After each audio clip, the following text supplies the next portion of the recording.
اسلامی نصوص میں موجود ایک انتہائی خطرناک اور چھپی ہوئی بیماری کا جائزہ لیتے ہیں۔ کیا کبھی سوچا گیا ہے یہ کوئی عام جسمانی بیماری نہیں بلکہ ایک بہت گہری روحانی کیفیت ہے؟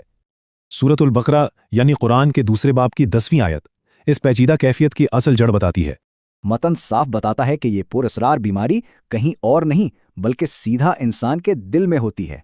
اور سب سے حیرت کی بات، تفسیر کے مطابق یہ بیماری دراصل کفر اور نفاق ہے۔ یعنی یہ روح کی ایک ایسی سنگین بیماری ہے جس پر ہمیں فوراً توجہ دینی چاہیے۔ آگے چل کر یہ آیت ہمیں اس بیماری کے خطرناک حد تک بڑھ جانے کی سخت وارننگ دیتی ہے۔ اگر اس اندرونی خرابی کو بروقت ٹھیک نہ کیا جائے تو یہ حالت خود بخود مزید بگڑتی چلی جاتی ہے۔ دیکھیے، فعال اصلاح کے بغیر اللہ کی طرف سے اس روحانی بیماری کو مزید بڑھا دیا جاتا ہے۔ تو اصل مدعا یہ ہے کہ بنیادی مسئلے کو نظر انداز کرنے سے یہ بیماری مزید شدت پکڑتی ہے۔ لیکن ذرا سوچئے، یہ اندرونی بیماری ہمارے روزمرہ کے رویے میں ظاہری طور پر کیسے نظر آتی ہے؟ خیر، یہ آیت اس لاپرواہی کے نتیجے میں ایک انتہائی سخت اور دردناک انجام کی خبر دیتی ہے۔ اور یہ انجام سیدھا ایک ظاہری علامت سے جڑا ہے، اور وہ ہے عادتاً جھوٹ بولنا۔ تفسیر بالکل واضح کرتی ہے کہ جھوٹ بولنا دراصل منافقین کی سب سے بڑی اور ظاہری نشانی ہے۔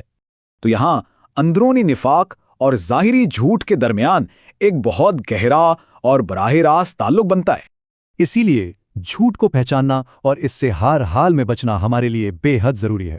یاد رکھیں، سچائی اپنانا اور جھوٹ سے بچنا اس بیماری کو روکنے کا سب سے اہم قدم ہے۔